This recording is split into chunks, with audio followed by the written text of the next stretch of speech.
Hello everyone, welcome back to Ronin's Den. My name's Eric and we are continuing our companion series for our 2nd edition Advanced Dungeons & Dragons Night Below game. Here we are looking at another player character class as you can see it in the player's handbook. We will not be talking about the lore of this character class as always because the lore doesn't matter. It's whatever you make it in your game world. This is just to show you what the class is and how they work according to the player's handbook. And in this video, we're going to be looking at one of everybody's favorite classes, the Paladin. The Paladin is a member of the warrior group in Advanced Dungeons & Dragons 2nd edition. So what that means is they follow the warrior experience level charts. Paladins share a column with the ranger. In order to become a paladin, however, you do need to have several ability scores at a certain level. This is probably the most restrictive class aside from the bard and the druid. In order to become a paladin, you must have a 12 in your strength, a 9 in your constitution, a 13 in your wisdom, and a 17 in your charisma. These are the minimum scores that you need in order to become a paladin. Also, the only species that can become a paladin is the human. Remember, in 2nd edition, player character classes are species locked, and those classes for those species are level locked as well, unless your DM has some kind of homebrew going in that's going to alter that, either using slow advancement rules that you find in the DMG or removing those level limits entirely. A paladin who has a sufficiently high strength and charisma needs to be 17 anyway, but a 16 in strength and a 17 in charisma, you get an additional plus 10% on your experience after your DM has divided it up and given you your total. Add an additional 10% to that and mark it on your character sheet. As far as hit dice go, paladins get the same hit dice that fighters and rangers do, which is a D10.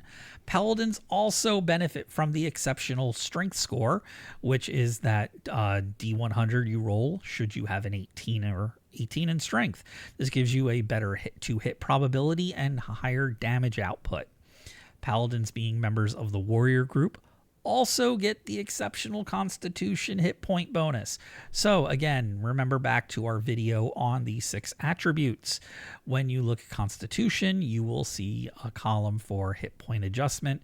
At a certain point, everything says +2, but next to it in a set of parentheses, you will see an additional bonus. It'll either be +3 or 4 or even more. This is the warrior hit point adjustment. So being a member of the paladin class, that is a benefit for you as well. Paladins can use any weapon and wear any armor. They also get the benefit of the warrior attack per melee round chart. They do not, however, gain the ability to specialize in weapons. That is a fighter-only benefit. So from levels 1 through 6, a paladin gets 1 attack per round, 7 through 12, 3 attacks every 2 rounds. Remember how that works is you get 1 attack the first round, 2 attacks the second round, and you just stagger back and forth until combat has concluded. At level 13, you get 2 attacks per round. Remember, with the 2nd edition action economy, warriors are the only class that get multiple attacks per round unless you are using a missile weapon or thrown weapon that has a rate of fire that is greater than 1 attack per round, or magic is involved. That's the only way other classes get more than 1 attack per round. Paladins can be proficient, like I said, in any weapon. They can use any armor. Armor is not something you need to assign proficiency slots for. It's just a benefit of the class. However, remember, proficiencies in Dungeons & Dragons 2nd edition are specific. So if you want to use a long sword, you need to take proficiency in long sword. If you want to use a short sword as well, you need to take short sword proficiency. There's no simple or martial groupings, at least not in the player's handbook. Paladin gets the warrior chart for weapon and non-weapon proficiency progression, so they get 4 weapon proficiencies to start at level 1. They do have a penalty of -2 to strike should they be non-proficient in a weapon they pick up, but a high strength score and magical enchantment can negate that penalty.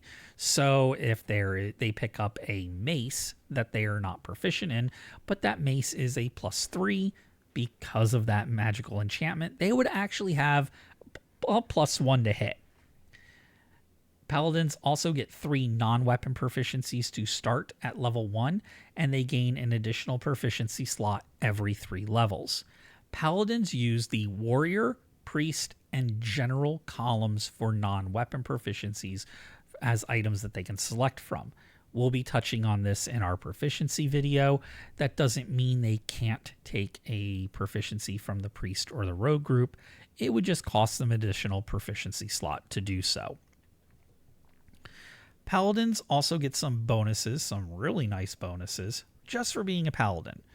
So, paladins can detect the presence of evil intent within 60 feet. The paladin does need to concentrate in order to detect this. This isn't something that's just a spidey sense that notifies them. They need to stop and think, is there evil intent around me? And if they do, they can do this attempt once per round, and there's no roll. The DM just needs to be honest with the players. Yes, there are evil creatures around you. Paladins receive a +2 bonus to all saving throws, regardless of what they are. Paladins are also immune to all forms of non-magical diseases. They can still be affected by magical diseases, afflictions, and curses, though. Keep that in mind. Paladins have the ability to lay by healing of hands. The way this works is the paladin just touches whoever they want to heal, including themselves, and once per day, they can heal 2 hit points per level of experience they have. Level 1 is 2, level 2 is 4, level 3 is 6, etc. and so forth. Paladins can also cure diseases in the same way once per week per 5 levels they have. So from level 1 through 5, they can cure a disease that is non-magical once a week. Level 6 through 10, they can cure a disease twice. And 11 through so on and so forth.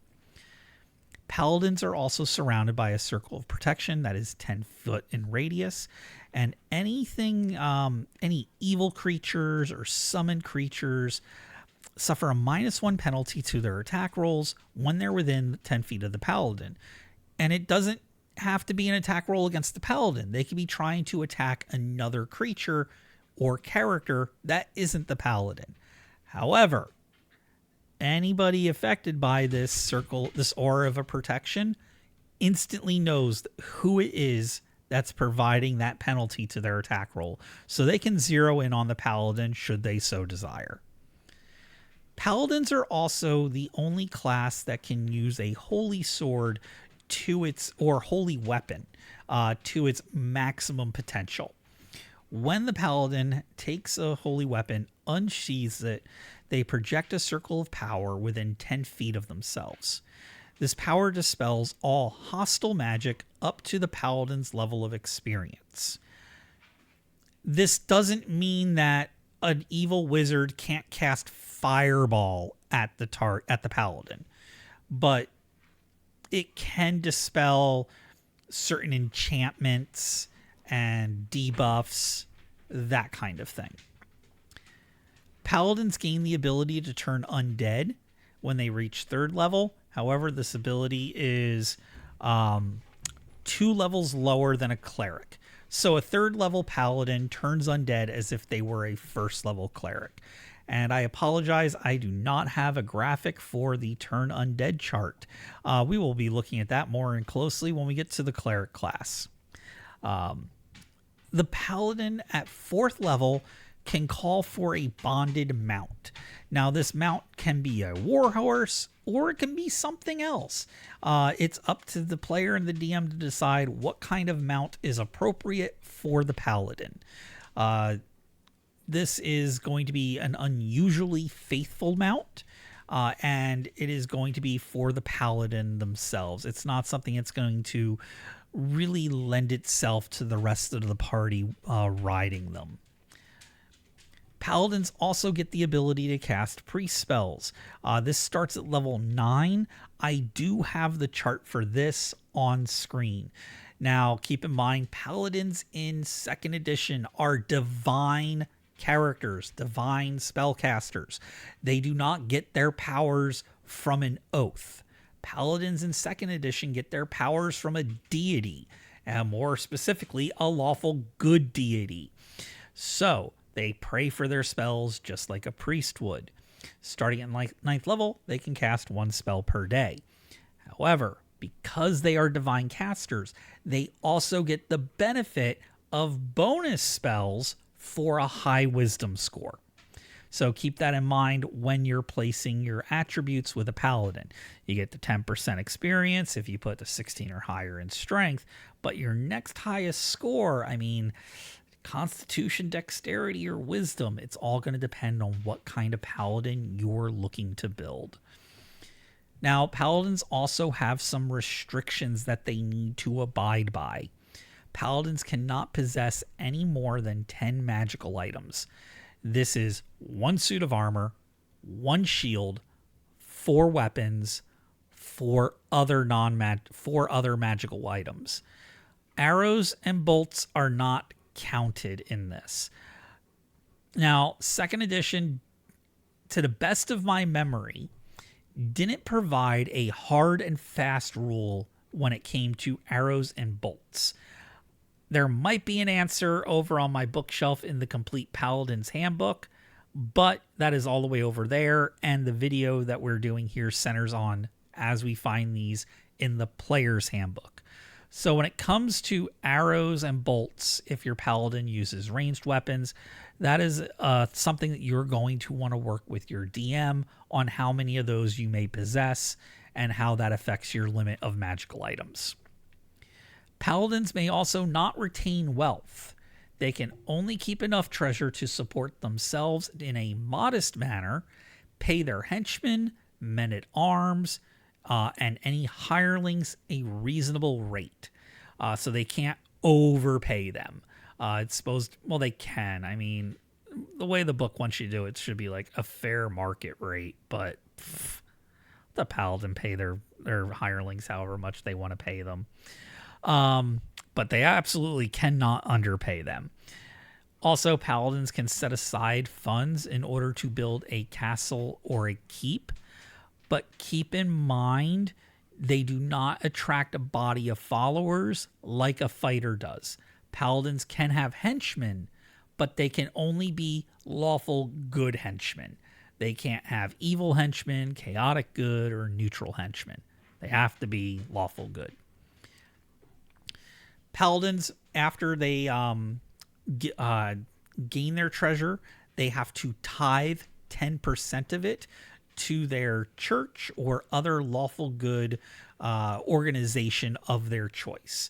So they need to tithe, and then after they've paid all of their fees, they've retained enough to support themselves, maybe a little bit on the side should like a crop fail or to, anticipate for repairs. They can't retain wealth is basically what I'm saying. They're not there to get rich. They have to give away the rest of their money to a lawful good organization.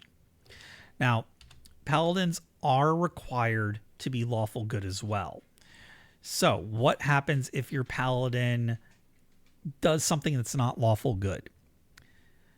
If a paladin, say, does something chaotic, they do something that's not lawful good, and they knew they did it. Like it's a chaotic act. They got into a bar fight, something like that.